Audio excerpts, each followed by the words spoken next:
안녕하세요. 최원장의 부동산 경매 TV입니다. 오늘은 일기 일산 신도시 감정가 4억 아파트가 2회 유찰돼서 최저가 1억 9,800에 진행되는 아파트를 소개시켜 드릴까 합니다. 자, 그럼 최원장의 부동산 경매 TV 출발합니다.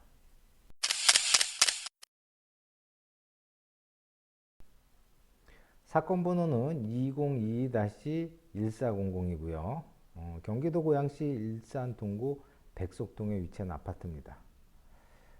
감정평가액은 4억 600만 원의 감정평가됐고 두 번 유찰돼서 지금 최저가 49% 떨어져서 1억 9,800만 원의 경매가 진행되는 경매 사건이에요. 그래서 이 아파트의 가장 장점은 1억 9,800이다 최저가가. 그래서 수도권 빌라 가격보다 더 저렴한 아파트라고 볼 수 있어요. 그리고 건물 면적은 17.95평, 거의 18평 정도 되죠. 토지 면적은 11평. 그래서 일기 신도시에서 건물 면적에 비해서 토지 면적이 작진 않아요. 이게 굉장히 큰 장점이라고 볼 수 있어요. 그리고 기일 내역을 보면 1차 경매 기일은 2023년 1월 10일 날 시작되어서 2회차 유찰이 되었다가 2023년 3월 21일 날 매각기일이 잡혔습니다. 그래서 49% 떨어진 1억 9,800에 진행을 하고 이 아파트의 감정평가 일자는 2020년 5월 30일입니다. 작년 5월 30일 4억 600으로 감정평가된 아파트입니다. 자, 건물은 총 15층 중에 5층에 위치해 있고요. 등기사항을 보면 2022년 5월 24일 날 경매가 진행이 됐어요. 임의 경매로 들어왔고 청구 금액은 2,300만 원. 경매 청구 금액이 소액이죠. 그래서 2,300만 원만 변제를 하면 경매는 취하됩니다. 그렇지만 소액이라 그래서 경매가 다 취하되는 건 아니에요. 그래서 이렇게 소액인 금액에도 불구하고 경매가 진행되는 사건이 많습니다. 그래서 이 아파트는 1억 9,800에 진행이 되기 때문에 경매가 3월 21일까지 계속 진행이 된다면 입찰 한번 해보시는 게 좋을 것 같아요. 현재 관리비는 2022년 12월 27일까지 확인한 결과 체납액이 30만 원 있습니다. 그래서 요 밑에 관리사무소 전화번호 있죠. 그래서 현재까지 체납액을 다시 한번 확인하시면 되고요. 그러면 이 아파트의 위치 또는 주변 사항을 한번 확인해 보도록 하겠습니다. 자, 지도를 보면 자, 이 아파트가 나오죠. 그래서 아파트를 한번 확인을 해 볼게요. 어떤 형식으로 아파트가 띄고 있나.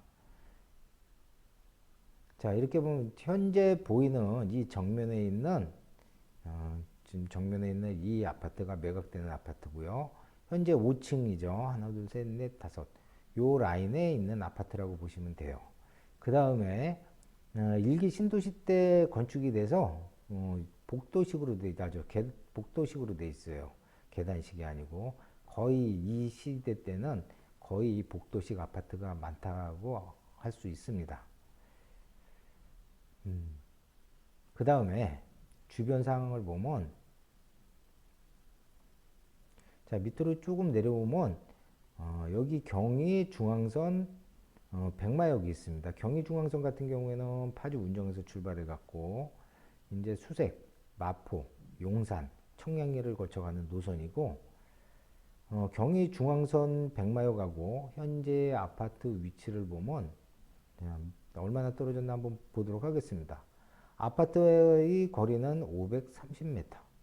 이제 530m 정도 되면 보통 성인 기준으로 해서 한 5분 정도, 도보로 5분 정도 소요되는 거리이기 때문에 역세권 아파트라고 할 수 있어요. 그래서 역세권 아파트면 또 하나 이 아파트의 메리트죠. 그 다음에 좀 줄여서 이 밑으로 내려오다 보면 다음 역이 곡산역.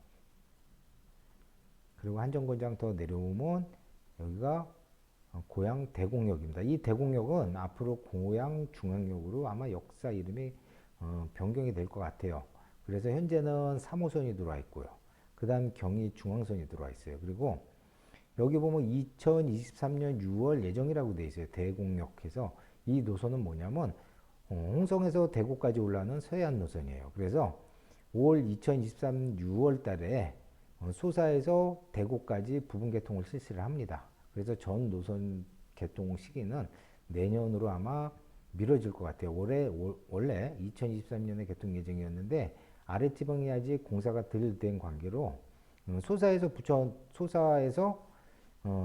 부천을 거쳐서 대곡역으로 올라오는 노선이 먼저 개통이 됩니다. 그리고 안산 원시에서 소사까지는 예전에 개통이 됐어요. 그래서 2023년 올 6월에 안산에서 대구까지 노선이 일부 먼저 개통이 된다 이렇게 보시면 되고요. 여기 2023년 6월 달에 또 대곡역 예정돼 있어요. 이거는 GTX입니다. 수도권 광역 출도망. 그래서 A 노선에서 C 노선까지는 확정이 됐죠. 그래서 A 노선 같은 경우는 2024년 12월 달에 노선이 개통됩니다. 그래서 A 노선은 파주 운정에서 동탄까지 가는 구간인데 2024년 6월에는 파주 운정에서 강남 삼성역 먼저 개통을 하고요.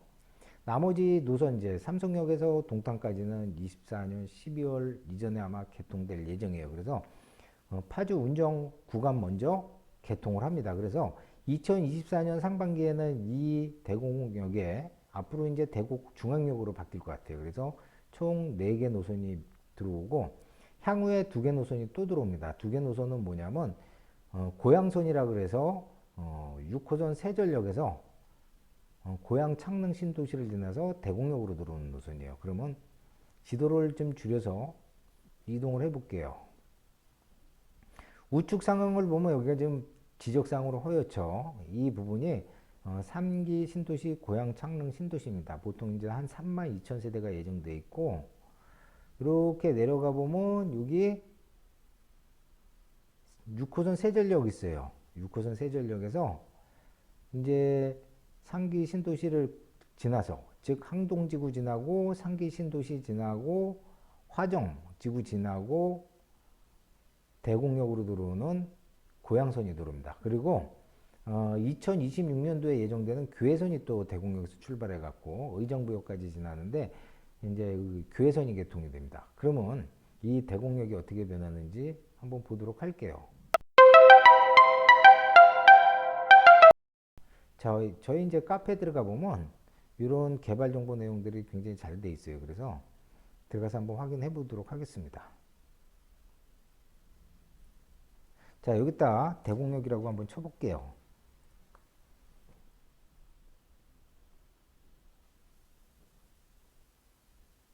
자, 대곡 역세권 개발 이렇게 돼 있어요.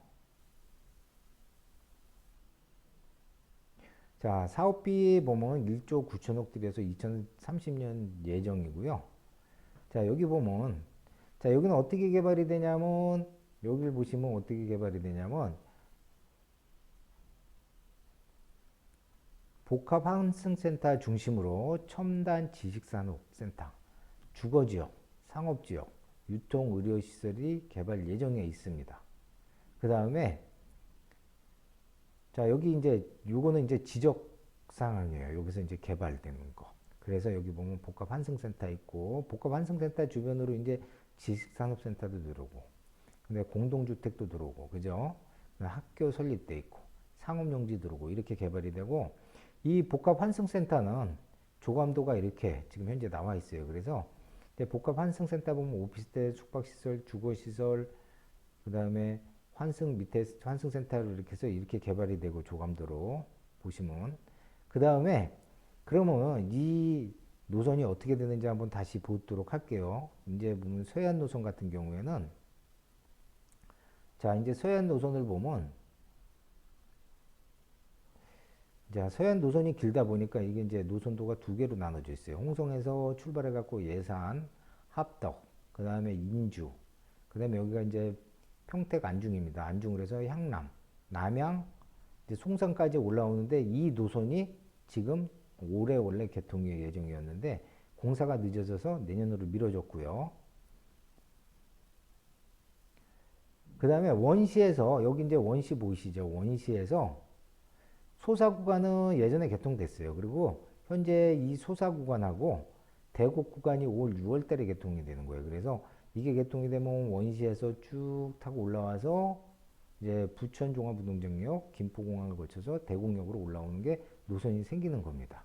그래서 이게 서해안선입니다. 그래서 서해안선은 내년에 전체 개통이 되고, 자, 고양선이 이제, 보면, 이 노선도 보면 잘 안 보이실 거예요. 여기가 이제 세전역이에요. 세전역에서 항동지구 지나서, 이 노란 부분이 3기 신도시, 창릉 신도시입니다. 그래서 대곡으로 들어오는 고양선이 개통 예정이고, 향후에 이제 식사지구까지 연장될 예정이고, 그 다음에 이제 교회선. 교회선은 이제 능곡, 대곡에서 의정부 가는 구간입니다. 그래서 월릉, 뭐 일영, 장흥, 송추 이렇게 해서 여기 개통될 예정입니다. 그 다음에 이제 GTX 개통될 거고, 그래서 역사가 지하 쪽으로 해서 복합 환승센터로 이루어질 예정에 있습니다. 그래서 현재 이 대곡역을 보면 지금 다 농지죠. 이 농지가 앞으로 이렇게 쭉 해서 개발이 될 예정에 있습니다. 그래서 이 대곡 역세권 개발이 앞으로 큰 이슈고 주변에. 그 다음에 다시 아파트로 들어오면, 자, 그러면 이 아파트의 강점은 첫 번째, 2회차 유찰이 돼서 1억 9,800 시세가 저렴하게 진행되는 아파트고요. 두 번째는 역세권 지역이다. 그래서 두 개의 역만 이동을 하게 되면 대곡역으로 가면 6개 노선이 집중이 되어 있어서 교통이 굉장히 편리하고요. 세 번째는, 자, 여기가 일기 일산 신도시입니다. 그러면 일기 일산 신도시가 무슨 호재가 있나? 자, 여기다가 일기 신도시 한번 쳐볼게요. 자, 일기 신도시 보면 일기 신도시 정비법이 얼마 전에 제정이 됐어요. 그래서 노후계획 정비 및 지원에 관한 법률이 제정이 돼서 국토교통부에서 2월 7일 날 발표했어요. 그래서 가장 큰 거 이제 뭐냐면 일기 신도시 들어오면 이제 재건축 안전진단 완화하고 공공성 확보해서 면제가 가능하다. 뭐가 면제가 가능하냐면 안전진단이 공공성이 확보될 경우에 면제가 가능하다 이 얘기예요. 그 다음에 토지 용도 변경 및 용적률을 상향해 주겠다. 이것도 굉장히 큰 겁니다. 그래서 보통 이제 신도시 같은 경우에는 2종 주거지역이에요. 그래서 2종을 종상향해 주겠다. 3종 또는 준주거지역으로 해서 용적률을 높여주겠다는 얘기예요. 그래서 용적률을 높여주면 지금 세대수보다 건축할 수 있는 세대수가 크게 증가를 합니다. 그럼 사업성이 굉장히 좋아진다는 얘기고, 또 입지 최소구역 지정 및 리모델링 세대수를 증가시키겠다. 그러면 리모델링 세대수도 이제 증가가 되는 건데, 이거는 아직 구체적인 내용이 정확히 나온 건 없어요. 그리고 네 번째는 인허가 통합심의에서 사업 절차를 단축하겠다. 보통 이제 재건축을 하게 되면 보통 10년이 걸립니다. 근데 이거를 도시계획 심의를 통합 절차 심의를 해서 10년 걸릴 거를 단축해 주겠다. 이 얘기고, 여기에 또 가장 큰 게 하나가 이제 이슈가 있는 게 뭐냐면, 일기 신도시 같은 경우에는 보통 우리가 이제 재건축을 하려 그러면 기본 요건이 이제 30년이 돼야지 재건축을 할 수 있고 안전진단을 통과해야 됩니다. 근데 이 30년 조건이 20년으로 완화된다 앞으로. 그래서 20년 경과가 되면 재건축을 할 수 있고, 안전진단도 완화되고 공공확보 시 안전진단을 면제해 주겠다는 얘기예요. 그리고 아까 얘기했듯이 용적률을 대폭 상향해 주겠다. 그러면 사업성이 굉장히 좋다는 얘기예요. 일기 신도시가. 그래서 현재 아파트의 장점은 첫 번째, 2번 유찰돼서 가격이 1억 9,800이다. 주변 빌라 시세보다 싸다. 두 번째는 역세권 지역입니다. 백마역 역세권 지역에서 2개 정거장만 내려가면 대곡역으로 가서 6개 노선을 환승해서 이동이 굉장히 자유롭기 때문에 교통이 굉장히 여건이 좋습니다. 세 번째는 일기 신도시에 위치되어 있습니다. 그래서 일기 신도시 정비법이 완화가 됐기 때문에, 그래서 재건축이 완화가 됐기 때문에 앞으로 향후 재건축에 대한 호재가 있다. 그래서 이 아파트의 장점은 세 가지입니다. 자, 여러분 1억 9,800에 떨어지는 일기 신도시 아파트입니다. 자, 한번 입찰 도전해 보셨으면 좋겠어요. 그리고 오늘 강의가 좋았으면 좋아요, 구독 부탁드립니다. 최 원장의 부동산 경매 오늘 여기서 마치도록 하겠습니다. 감사합니다.